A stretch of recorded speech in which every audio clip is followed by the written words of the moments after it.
জাহান্নামের ভয়ে কাঁদতে কাঁদতে উজানির জমিনে উজানির কুতুবরা ঘুমায় রইছে। জাহান্নামের ভয়ে কাঁদতে কাঁদতে চরমনার জমিনে চরমনার কুতুবরা ঘুমায় রইছে। বাবারে,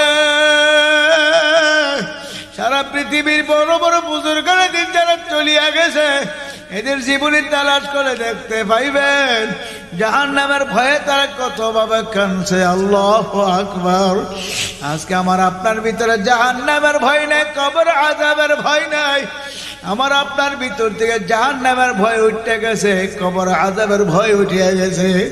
দুনিয়ার চাকচল্যতা, দুনিয়ার সৌন্দর্যের পিছনে পড়িয়া, দুনিয়ার মায়া মোহাব্বতের পিছনে পড়িয়া আখিরাতকে ভুলিয়ে গেছি। বাবা না, আখিরাতকে ভুলিও না। আখিরাতকে সামনে নিয়ে দুনিয়াকে পিছনে ফেলাইয়া দাও। যে দুনিয়া তোমার একদিন লাথি মেরে কবরে পাঠিয়ে দিবে, সে দুনিয়াকে পিছনে রাখো, আখিরাতকে সামনে রাখো। আমার মাওলারে ডাকো, আল্লাহ। আমার মাওলারে ডাকার মতো যদি ডাকতে পারো, মালিক ডাকে জবাব না দিয়া পারবে না। আল্লাহ বাবা, দিলের থেকে আমার মালিকের ডাক দেওয়া লাগবে। বনে ইসরায়েলের যুগে এক ব্যক্তি 30 বছর পর্যন্ত সনাম নামক মূর্তির সামনে দাঁড়াইয়া ইয়া সানাম, ইয়া সানাম, ইয়া সানাম কে ডাকলো। 30 বছর পর্যন্ত একটানা ডাকলো। কোনদিন তো সনাম তার ডাকে জবাব দেয় না। একদিন ভুলে তার জবান আমার মাওলার একটা গুণবাচক নাম, সিফতি নাম ইয়া সামাদ শব্দটা বের হয়ে গেল। ইয়া সামাদ শব্দ বের হওয়ার সঙ্গে সঙ্গে উপর থেকে জবাব আসলো, লাব্বাইকা ইয়া আব্দি। ও বান্দা, আমি তোর দরবারে, আমি তোর কাছে হাজির। তুই আমার কেন ডাকলে, কেন বুলাইলি? তখন ওই মূর্তি পূজক আমার মাওলার কুদরতি পায়ে সেজদা করিয়া কান্দে আর বলে, ও কাবা ঘরের মালিক, 30 বছর পর্যন্ত সনামরে তো ডাকা ডাকলাম, কোনদিন সনাম ডাকে জবাব দে না। তুমি কেমন দয়ার মাওলা, কেমন মার মাওলা, তোমার একটা ডাক দিলাম ভুলি আমার জবানে বের হয়ে গেল। মালিক তুমি ডাকে জবাব দিছ। এমন দয়ার মাওলারে ভুলি আমি কার পাগল ছিলাম, এমন দয়ার মাওলার ভুলি আমি কার পাগল হইলাম। এখন ডাকে আর বলে, বাবুরা ইয়া বায়ানাম জুস্তে জুয়ে মিকুনাম হাসালায়াত ইয়ানায়াত আরজু মিকুনাম। হে মালিক, তোমাকে ডাকবো, ডাকার মতো ডাকবো। তুমি ডাকে জবাব না দাও, তোমার দরবার ছাড়ব না। আমার মালিক বলে, বান্দা যা যা যা, তোর জীবনের সমস্ত গুণ আমি মাফ করিয়া দিলাম। মাহফিলের সম্মানিত সভাপতি মুআজ্জাজ ও মুকাররম হযরত উলামায়ে কেরাম, মুরব্বিয়ানে আযম, প্রাণপ্রিয় যুবক ভাইরা, স্নেহের ছোট ভাইরা, পর্দার অন্তরালে অবস্থানরত মা ও বোনেরা, আল্লাহ রাব্বুল আলামিনের দরবারে লাখ কোটি শুকর যে মহান রব্বুল আলামিন কালিয়ারচর বাজারের সংলগ্ন মাঠে প্রতি বৎসর নেই, এই বৎসরও আমাদেরকে মাহফিলে আসার বসার তৌফিক দান করেছেন। শেষ অধিবেশনে আল্লাহ আমাদেরকে বসাইছেন, এই জন্য শুকরিয়াতান সবাই বলি আলহামদুলিল্লাহ। অনেক বড় এক দামি মজলিস, কিন্তু এই মজলিসের কদর সবাই করে না। যাদের মজলিসের কদর সম্পর্কে ধারণা আছে, ওরা ঠিকই আসছেন। আবার অনেকে হয়তো আসছিলেন, শেষ পর্যন্ত থাকতে পারেন নাই। হযরত উলামায়ে কেরাম বয়ান করেছেন, উজানির হযরত পীর সাহেব হুজুর দামাত বারকাতুহুম বয়ান করেছেন, হুজুরের বয়ানের পরে আর বয়ানের অপেক্ষা রাখে না। তারপরেও যেহেতু মাওলাই করিম সুদূর বিবারিয়া থেকে আপনাদের কাছে পৌঁছে দিয়েছেন, কিছু তো না বললে নাই হয়। তবে দোয়া করেন মাওলা যেন বক্তার মুখ থেকে এমন কিছু কথা বের করে দেয় যে কথা শুনলে আমাদের সকলের দিল আখিরাত নবী হয়ে যায়।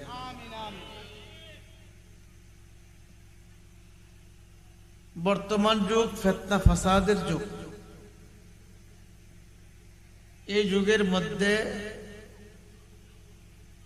দিন দিন মানুষের থেকে ইসলাম দূরে সরে যেতেছে। কথা কই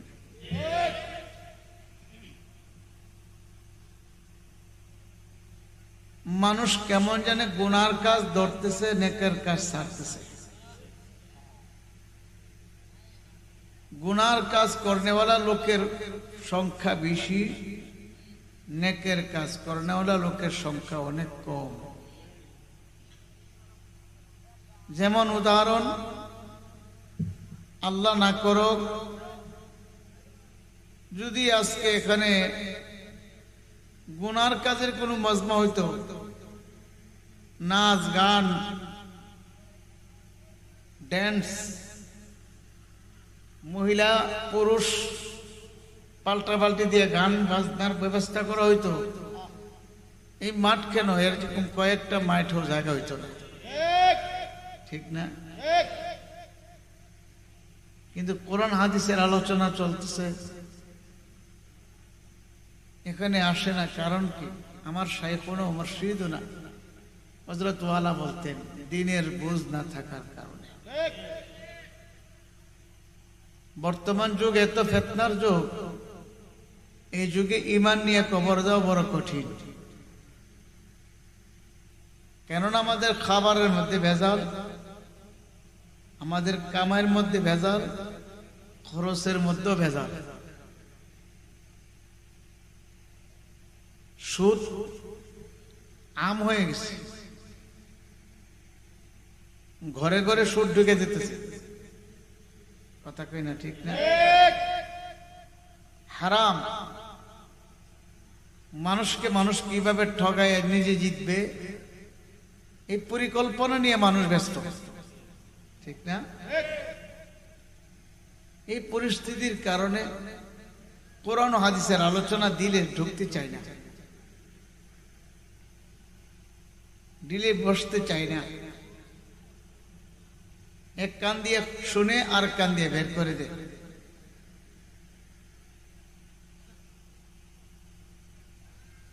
এই পরিস্থিতি থেকে পরিত্রাণ পাওয়ার উপায় হলো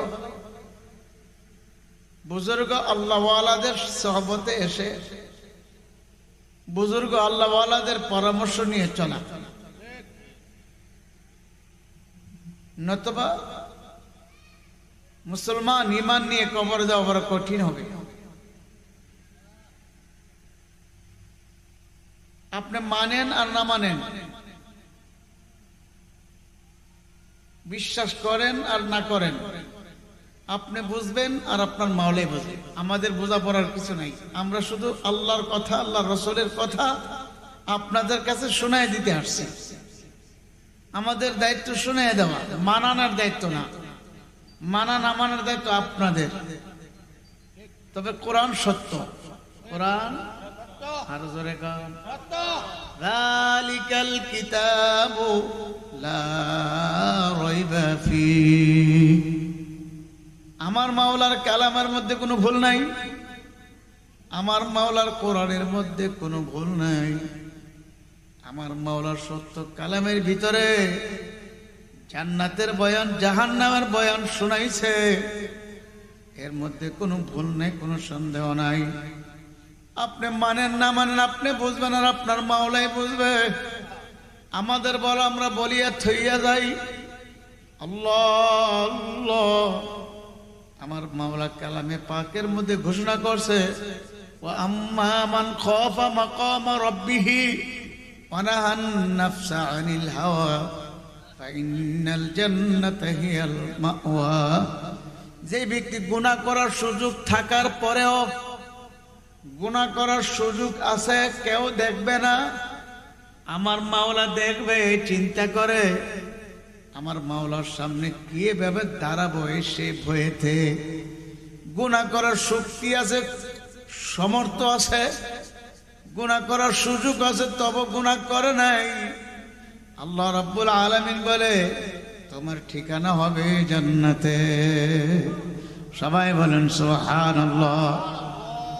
আর যদি গুনাহ করার শক্তি থাকার পরও গুনার থেকে না ফিরিয়া যায়, আমার মাওলার দিকে খেয়াল আর ধ্যান নাই, গুনার কাজ করতেই থাকে, তবে ভালো করে তাও জানিয়ে রাখে একটা কবিরা গুনাহ নিয়ে যদি কেউ তওবা ছাড়া কবরে যায়, একটা কবিরা গুনার জন্য কমপক্ষে ৭,০০০ বছর জাহান্নামের আগুনে জ্বলা লাগবে। ৭,০০০ বছর তো জাহান্নামের আগুনে জ্বলতে পারবো দূরের কথা, ৬০ সেকেন্ডে, একটা সেকেন্ডের আযাব সহ্য করতে পারবো না। আমার মাওলার কালাম সত্য, আল্লাহর হাবিবের হাদিসও সত্য। আল্লাহর হাবিব সাল্লাল্লাহু আলাইহি ওয়াসাল্লাম বলিয়া থইয়া গেছে জাহান্নামের আগুন সম্পর্কে। আল্লাহর হাবিব বলে আমি মেরাজে গিয়ে জান্নাতও দেখছি, জাহান্নামও দেখছি, জাহান্নামের আগুনে দিয়ে পরিদর্শন করতে আসি। আল্লাহর হাবিব বলে দেখি জাহান্নামের সংখ্যা মহিলা বেশি। আল্লাহর হাবিব জিবরাইলকে বলে জিবরাইল মহিলাদের সংখ্যা তো বেশি কেন? জিবরাইল আলাইহিস সালাম বলে মহিলাদের সংখ্যা বেশি হওয়ার কারণ হইল ওরা বেপরদা চলবে, সৌন্দর্যকে প্রদর্শনী করিয়া চলবে, স্বামীর কথা মানবে না, মা বাবার কথা শুনবে না, মানবে না, নিজের মন করা চলবে, এজন্য তাদের সংখ্যা বেশি হইবে। এ পর্দার আড়ালের মা বোনেরা ভালো করে জানিয়ে নাও, বুঝিয়ে নিয়ে গো মা। এই দুনিয়ার যে চুলার মধ্যে আগুন জ্বালে পাক শাক করবার তরকারি, এই আগুনের ভিতরে একটু হাত ঢুকায়, আঙ্গুল ঢুকায় পরীক্ষা করে দেখি গো মা, দুনিয়ার সামান্য আগুনে হাত বা আঙ্গুল রাখা যায় কিনা। যদি দুনিয়ার সামান্য আগুনে হাত বা আঙ্গুল 1 সেকেন্ডে রাখতে না পারো, তখন মনেরে বোঝা রে মন, দুনিয়ার সামান্য আগুনের ভিতরে 1 সেকেন্ড আগুনের ভিতরে হাত রাখতে পারি নাই, আমার জাহান্নামের আগুন আমার গুনার জন্য জ্বলতে আছে, এই আগুন আমি কেমনে সহ্য করব? জাহান্নামের 1 সেকেন্ডের আযাব সহ্য করার ক্ষমতা পৃথিবীর কোনো মানুষের নাই। এ আমার বাজারেরা জাহান্নামের ভয়ে কাঁদতে কাঁদতে উজানির জমিনে উজানির কুতুবরা ঘুমায় রইছে। জাহান্নামের ভয়ে কাঁদতে কাঁদতে চরমনার জমিনে চরমনার কুতুবরা ঘুমায় রইছে। জাহান্নামের চিন্তা করতে করতে ভয়ে কাঁদতে কাঁদতে আল্লাহর কুতুবরা চরমনার জমিনে ঘুমায় রইছে। বাবারে, সারা পৃথিবীর বড় বড় বুজুর্গরা দিন যারা চলিয়া গেছে, এদের জীবনী তালাশ করে দেখতে পাইবেন জাহান্নামের ভয়ে তারা কতভাবে কাঁদছে। আল্লাহু আকবার। আজকে আমার আপনার ভিতরে জাহান্নামের ভয় নাই, কবর আযাবের ভয় নাই। আমার আপনার ভিতর থেকে জাহান্নামের ভয় উঠে গেছে, কবর আযাবের ভয় উঠিয়া গেছে। দুনিয়ার চাকচল্যতা, দুনিয়ার সৌন্দর্যের পিছনে পড়িয়া, দুনিয়ার মায়া মোহাব্বতের পিছনে পড়িয়া আখিরাতকে ভুলিয়ে গেছি বাবা। না না না, আখিরাতকে ভুলিও না। আখিরাতকে সামনে নিয়ে দুনিয়াকে পিছনে ফেলাইয়া দাও। যে দুনিয়া তোমার একদিন লাথি মেরে কবরে পাঠায়া দিবে, সেই দুনিয়াকে পিছনে রাখো, আখিরাতকে সামনে রাখো। আমার মাওলারে ডাকো, আল্লাহ আল্লাহ। আমার মাওলারে ডাকার মতো যদি ডাকতে পারো, মালিক ডাকে জবাব না দিয়া পারবে না। আল্লাহ আল্লাহ। বাবা, দিলের থেকে আমার মালিকের ডাক দেওয়া লাগবে। বনে ইসরায়েলের যুগে এক ব্যক্তি 30 বছর পর্যন্ত সনাম নামক মূর্তির সামনে দাঁড়াইয়া ইয়া সানাম কে ডাকলো। 30 বছর পর্যন্ত একটানা ডাকলো, কোনদিন তো সনাম তার ডাকে জবাব দেয় না। একদিন ভোলে তার জবান আমার মাওলার একটা গুণবাচক নাম সিফতি নাম ইয়া সামাদ শব্দটা বের হয়ে গেল। ইয়া সামাদ শব্দ বের হওয়ার সঙ্গে সঙ্গে উপর থেকে জবাব আসলো লাব্বাইকা ইয়া আব্দি, ও বন্দা আমি তোর দরবারে, আমি তোর কাছে হাজির, তুই আমার কেন ডাকলে, কেন বলাইলি? তখন ওই মূর্তি পূজক আমার মাওলার কুদরতি পায়ে সেজদা করে কান্দার বলে, ও কাবা ঘরের মালিক, 30 বছর পর্যন্ত সনাম রে তু ডাকা ডাকলাম, কোনদিন সনাম ডাকে জবাব দে না। আর তুমি কেমন দয়ার মাওলা, কেমন মার মাওলা, তোমার একটা ডাক দিলাম ভুলি আমার জবানে বের হয়ে গেল, মালিক তুমি ডাকে জবাব দিছ। এমন দয়ার মাওলারে ভুলি আমি কার পাগল ছিলাম, এমন দয়ার মাওলারে ভুলি আমি কার পাগল হইলাম। এখন ডাকে আর বলে ইয়া বাবুরা ইয়া বায়ানাম জুস্তে জুয়ে মিকুনাম হাসালায়াত ইয়া নায়াত আরজু ইয়ামিকুনাম। হে মালিক তোমাকে ডাকবো, ডাকার মতো ডাকবো, তুমি ডাকে জবাব না দাও তোমার দরবার ছাড়ব না। আমার মালিক বলে বান্দা যা যা যা, তোর জীবনের সমস্ত গুনাহ আমি মাফ করিয়া দিলাম। সবাই বলেন সুবহানাল্লাহ। হে মুরব্বী বাবারা, হে যুবকেরা, পর্দার আড়ালের মা বোনেরা, হে কালিয়ারচর বাজারের বাবারা, ব্যবসায়িকেরা, জীবনে কত ব্যবসা করছেন, কত ব্যবসা করবেন, মাহফিল তো আগামীকাল এখানে আর থাকবে না। মোনাজাতের পরে সবাই যার যার ঘরে চলে যাব, বিদায় হয়ে যাইব। কারো জন্য সাময়িক বিদায়, কারো জন্য চির বিদায়। সাময়িক হোক, চির বিদায় হোক, বিদায় কিন্তু একদিন হওয়াই লাগবে। বাজান, প্রতিদিন তো মানুষ ঘরে মরতে আছে, মরতে আছে। কত মানুষ কত ভাবে মারা যায়, আমার মাওলা ছাড়া কেউ হিসাব মিলাতে পারবে না। এ আমার কালিয়ারচর আমার বাবারা, এই যে আজকের মাহফিল আমার আপনার জন্য, কার জন্য শেষ মাহফিল তাও কিন্তু জানি না। বাবারে আগামীকাল মসজিদের মাইকে কার নামের এলান বাজিয়ে যায় তাও কিন্তু জানি না। আজকের মাহফিলকে জীবনের শেষ মাহফিল মনে করে চক্ষুটারে বন্ধ করে মাথা নিচের দিকে ঝুঁকাইয়া মনের বুঝানো রে মন, কি নিয়ে কবরে রওনা করছো, কি নিয়ে কবরে যাইতে আসো? যখন মত হইয়া যাইবে, লাশ বিছনায় পড়িয়া থাকবে, ছেলে মেয়ে স্ত্রী পুত্র পাশে বসিয়া কান্নাকাটি করতে থাকবে। আমার আপনার জন্য কয়েকজনে যে মসজিদের ইমাম সাহেবকে ভুলাইতে থাকবে, হুজুর উঠেন উঠেন, আব্দুল করিম, আব্দুল মালিক, আব্দুর রহমান আর দুনিয়াতে নাই। ইমাম সাহেব হুজুর ফজরের আযানের পরে মসজিদের মাইকে এলান করবে, অমুক আর দুনিয়াতে নাই। আমার আপনার মৃত্যুর সংবাদ শুনিয়া পাড়া প্রতিবেশী আত্মীয় স্বজন বাড়িতে হাজির হইয়া যাইবে। কয়েকজনে খন্তি কুদাল নিয়ে কবরে কবর করতে যাবে, কয়েকজনে বাঁশের জাত থেকে বাঁশ কাটতে থাকবে, কয়েকজনে বড়ই পাতার গরম পানি জাল দিবে, কয়েকজনে মসজিদের পালকি বাড়িতে হাজির করবে, কয়েকজনে গোসলখানা বানাবে, গরম পানি করবে, বড়ই পাতার গরম পানি সব রেডি করিয়া গোসলখানা বানাইয়া ঘরের ভিতর থেকে দূরিয়া দূরিয়া গোসলখানায় শোয়াইয়া নাকে কানে ডিপা লাগাইয়া গরম পানি ঢাইলা মরায় মরা গোসল শুরু করবে। স্বপ্নের কাঁদবার বলবে, আমার গায়ে তো বেশি জুড়ে মর দিও না। কাঁদবে, আমার গায়ে তো বেশি গরম পানিও ঢাইল না। তোমরা তো জানো না আমার রূহ কবজের সময় আজরাইল আলাইহিস সালাম রাগ করিয়া গুসা করিয়া আমার রূহের উপরে তো জোরে থাবা মারছে। আজরাইলের থাবা আমার রূহের শরীরটা তুলার মতো নরম হয়ে গেছে। তোমাদের জোরে মার আর বেশি গরম পানি সহ্য করতে পারে না। ও মুসাফির বান্ধ গাটুরি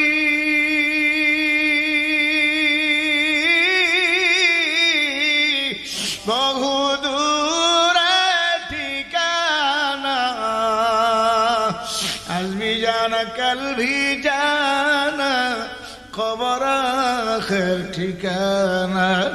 এ কবর যাত্রীরা, মুসাফিরের দলেরা, কি নিয়ে কবর রওনা করছো? কবর তো অন্ধকার পোকামাকড়ের ঘর। এই অন্ধকার ঘরে পোকামাকড় ঘরে কি নিয়ে রওনা করছো? আল্লাহর হাবিব তো বলছে, হে আমার উম্মতরা, কবরটা কেমন হইবে তোমরা কি জানো? কারো যেন কবরটা জান্নাতের বাগিচা হইবে, আল্লাহ আপনার কবুল করিয়া নেন। কারো যেন কবরটা জাহান্নামের আগুনের কুয়া হইয়া যাইবে। জাহান্নামের আগুনের কুয়া হইলে কি অবস্থা হইবে এবার ভালো করে জানিয়ে নিও। এ আল্লাহর বান্দারা, আমার আপনার বাবারা, এই জাহান্নামের আগুন সহ্য করার ক্ষমতা নাই। আল্লাহ জাহান্নামের বয়ান করতে গিয়ে আল্লাহর হাবিব বিনে বিনে কান্দে, চোখের পানি ছাড়ে। আল্লাহর হাবিব উম্মতের মায়ের আল্লাহ তাহাজ্জুদের নামাজে দাঁড়ায় দাঁড়ায় বিনে বিনে কান্দে। আম্মা জান আয়েশা রাদিয়াল্লাহু আনহা বলে, আমি আমার হুজরার ভিতর থেকে কান্নার আওয়াজ শুনতে পাই। বাতের মার যেভাবে উঠলে উঠলে বক বকে পাগল হয়, এরকম আওয়াজ নবীজির সিনার থেকে শুনতে পাই। আল্লাহর হাবিবকে বলে, ইয়া রাসূলুল্লাহ, আপনি এমন ভাবে কেন কাঁদেন? আপনার তো কোনো গুনাহ নাই। আল্লাহর হাবিব বলছিল, আয়েশা, আমি কান্দি উম্মতের মায়ায়। আমার এতিম উম্মতের জাহান্নামের আগুন সহ্য করতে পারবো না। আমি আমার উম্মতের জন্য কান্দি, আমার উম্মতের কি উপায় হইবে? এ বাবা, জাহান্নামের আগুন কেমন ভয়ানক আগুন! আল্লাহর হাবিবের দরবারে জিবরাইল আমিন একদিন আসলো। জিবরাইল আলাইহিস সালামের গালের দাড়ি কেমন পুরা পুরা, গালের মধ্যে পুরা কালো ঠোসা দাগ উঠে আছে। আল্লাহর হাবিব বলে, জিবরাইল, তোমার গালের এরকম ঠোসার দাগ কেন? এরকম ঠোসা উঠে পুইরে গেছে কেন? হযরত জিবরাইল বলে, ইয়া রাসূলুল্লাহ, আজকে আপনার দরবার আসার আগে আল্লাহ রাব্বুল আলামিন বলছে 500 বছর রাস্তা দূর দিয়া জাহান্নামের একটা চক্কর দিয়া তারপর আপনার কাছে আসতে। হুজুর, 500 বছর রাস্তা জাহান্নাম থেকে দূরে, এর তো দূর দিয়ে আমি একটা চক্কর দিতে যাইয়া এই যে জাহান্নামের আগুনের হিট আমার কি চেহারার মধ্যে লাগছে, এতে আমার চেহারা পুইরা গেছে। সুবহানাল্লাহ, আল্লাহু আকবার, আল্লাহ। আল্লাহর হাবিব কান্দে, বিনে বিনে থর থর করে আল্লাহর হাবিব কান্দে। ইব্রাহিম, তুমি তোমার মশহুর ফেরেশতা, জলিল কদর ফেরেশতা, তোমার চেহারার মধ্যে যদি 500 বছর রাস্তা দূর দিয়ে জাহান্নামের আগুন হিট লাগতে পারে, আমার উম্মত কেমনে জাহান্নামের আগুন সহ্য করবে? আমার উম্মত এই আগুন সহ্য করতে পারবে না। এ বাবারা, দলাদলি ছাড়া, জাহান্নামের আগুন থেকে বাঁচো। বাবা, দলাদলি ছাড়ো। আল্লাহ আল্লাহ আল্লাহ। 5 ওয়াক্ত নামাজ পড়ো, রমজানের রোজা রাখো। বাবা, হজের তৌফিক থাকলে জীবনে একবার হজ ফরজ আদায় করিয়া নিও। যাকাত দেওয়ার নেশা পরিমাণ মাল থাকলে বছরে হিসাব করে যাকাত প্রদান করিও। সর্বাবস্থায় মানে হালতা থাকো, জিকির আজকার কইরো, সুন্নত তরিকায় চলল, হালাল হারাম তুমি করে খাইও। বাবা, যদি এরকম ভাবে আল্লাহর ফজলে ইমান আমল মজবুত করে কবরে যাইতে পারো, আমার আল্লাহকে রব মানিয়া রবার উপর ইস্তেকামত থাকিয়া যদি কবরে যাইতে পারো, মওতের বিছানায় পড়তে পারো, তাহলে আমার মাওলার কালামের ঘোষণা, আমার কথা না। আমার মাওলার জান্নাত থেকে রহমতের ফেরেশতা তোমার জান্নাত থেকে তোমাকে নেওয়ার জন্য আসবে। জোরে বলুন সুবহানাল্লাহ। তোমার মওতের আগ মুহূর্তে জান্নাতের ফেরেশতারা আসবে তোমাকে নেওয়ার জন্য। জান্নাতের ফেরেশতা সুসংবাদ নিয়ে আসবে, তোমার জন্য জান্নাতের ছবি নিয়ে আসবে। বলুন সুবহানাল্লাহ।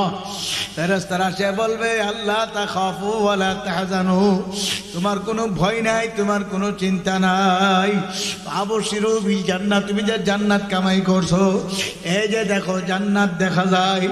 এ আমার বাবারা, কত আল্লাহওয়ালা বুজুর্গানে দ্বীনের ইতিহাস শুনতে পাইছি। আমাদের বিবারিয়ার মুফতি নুরুল্লাহ সাহেব রাহমাতুল্লাহ আলাইহি, ওনার শ্বশুরের ইন্তেকালের আগে ওনার শ্বশুর অসুস্থ অবস্থায় ওনার শ্বশুর নার বিবিকে ডাকতেছে নিজের নাতির নাম নিয়া, উমুকের মা আসো জলদি আমার কাছে আসো। এনের মেয়েকে ডাকতে আছে, মেয়ে গেল, বাবা আব্বাজান কি হইল? ও তুমি উমুকের আব্বাকে বলো, অর্থাৎ ওনার মেয়ের জামাই মুফতি সাহেব রহমাতুল্লাহি আলাইহির কথা বলছে। তিনি তো শবে বরাতের রাত্রে বয়ান করতে আছে, এমন অবস্থায় তাকে আসতে বলতে আছে। তিনি বলে এখন তো শবে বরাতের রাত্র বয়ান চলতেছে, কিভাবে আসবে? পরে আসবে কোন, এখনই আসতে হইবে। একথা বারবার বলতে আছে, কিন্তু ওনার মেয়ে বলতে আছে এখন কিভাবে আসবে? ও মা এখনই আসতে হইবে। আমার কাছে আজরাইল আসছিল, আসিয়া বইলা গেছে আধা ঘন্টা পরে আবার আসবে আমার নেওয়ার জন্যে। উনার মেয়ে বলতেছে আব্বু আপনি বোধ স্বপ্নে দেখছেন। কোন আমি স্বপ্নে দেখি নাই, আমার সময় হয়ে গেছে যাওয়ার জন্যে, তুমি বলো তাকে আমার কাছে আসার জন্যে। আল্লাহ, আর আমাদের ঘরে অনেক মানুষ, অনেক ফেরেশতারা হাজির হয়ে গেছে। সুবহানাল্লাহ। এই কথা বলার পরে ঠিকই আধা ঘন্টা পরে আল্লাহর বান্দা জিকির করতে করতে কালিমা পড়তে পড়তে বিদায় হয়ে গেছে। হে বাবারা, মাওলা আল্লাহু আকবার। আমার মাওলা বলে তাতানাজ্জালু আলাইহিমুল মালাইকা আল্লা তাখাফু ওয়া লা তাহজানু ওয়া বুশিরু বিল জান্নাহ। আমার মাওলা বলে যারা ঈমান আনার পরে আমার আল্লাহকে রব স্বীকার করার পরে ইস্তেকামত থাকতে পারবে, আমার আল্লাহ এরকম বান্দা বান্দির মওতের সময় রহমতের হাজার হাজার ফেরেশতা নাজিল করে। সুবহানাল্লাহ। ফেরেশতারা আসিয়া বলে তোমার কোনো ভয় নাই, তোমার কোনো চিন্তা নাই, তুমি যে জান্নাত কামাই করছো এই যে জান্নাত দেখা যায়। এ বাবা, আমার আম্মাজান অন্ধ ছিল, চোখে দেখতো না। আব্দুল মালেক ফয়েজি কালো না সুন্দর কোনোদিন দেখে নাই। আমার আম্মাজান ইন্তেকালের সময় আমরা পাশে বসা সূরা ইয়াসিন তেলাওয়াত করতে আছি। সূরা ইয়াসিনের ফজিলতের মধ্যে লেখছে মুমূর্ষ রোগীর পাশে বসে কেউ যদি সূরা ইয়াসিন তেলাওয়াত করে প্রতিটা হরফের বিনিময়ে 10 জন ফেরেশতা নাজিল হয়। আল্লাহ, আমরা তালাওয়াত শেষও করতে পারি না। আমার আম্মাজান বলতে আছে তোমরা সরো, আমাদের ঘরে আলেম ওলামা ভরপুর হয়ে গেছে। আমার এক ছেলে বলে দাদু কই আলেম ওলামা তো আমরা দেখি না। বলে তোরা দেখবে না, আমাদের ঘরে আলেম ওলামা জায়গা হইতে আছে না, তোরা সাইড হো, জায়গা দিয়ে আলেম ওলামাদেরকে বসতে দাও, আলেম ওলামাদের বসতে দাও। আর আমার বড় ছেলের নাম নিয়ে বলছিল অমুকের বউ যেন ঘরে না আসে, পর্দার খেলাফ হয়ে যাইবে। আল্লাহর বান্দির জীবনে কোনোদিন চোখের গুনাহ করে নাই, আল্লাহর বান্দির চোখের গুনাহ কোনোদিন করে নাই। আওয়াবিনের সাক্ষী আসতে তাহাজ্জুদের নামাজও ছাড়ে নাই। আল্লাহর বান্দি জিকির আজকার করতেন, নসিব আদায় করতেন। আল্লাহু আকবার। আল্লাহর বান্দির মহতের সময় আমার বোন জান্নাত দেখায় মরণ দান করছে। যেরকম সুবহানাল্লাহ। আল্লাহর বান্দি এরকম উপর দিকে একটু তাকাইছে, এর মধ্যে দেখি আর দুনিয়াতে নাই। আল্লাহ, আবারে এরকম কোন কষ্ট হয়েছে আমরা তা বুঝতেও পারি নাই। আমি তো আমার আম্মাজানের মাথার কিনারে বসা ছিলাম, একটু নাড়াচাড়াও দেয় নাই, মাত্র একটু উপরে দিয়ে এরকম চক্করটা ঘোরাইছে, এর ভিতরে চলে গেছে। এ আল্লাহর বান্দারা, ইমান আমল নিয়ে কবরে যাইতে পারলে এমন নিয়ামত মাওলা দান করবে। আর যদি না ফরমানি করে কবরে যান, বাবা আপনার কবর আপনি যাবেন, আমার কবর আমি যাইব।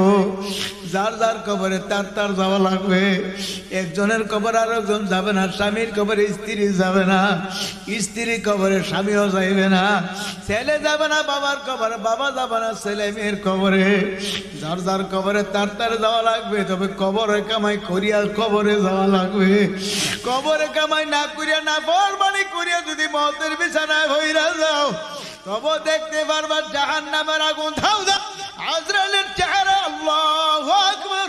চক্ষু গুরান্টি মারিয়া যখন খবিসের নাফরমানের দিকে তাকিয়ে বলবে খবিস, দুনিয়াতে থাইকা আমার মাওলার নিয়ামত খাইয়া, আমার নিয়ামত মাওলার নিয়ামত ভোগ করিয়া মাওলার হুকুম মানুষ নাই ফজরের সময় তোরে পাই নাই, জোরে পাই নাই, আসরে মাগরিবে এশায় তোরে পাই নাই, খবিজ এখন সময় গেছে দরিয়া নেওয়ার জন্য আয়।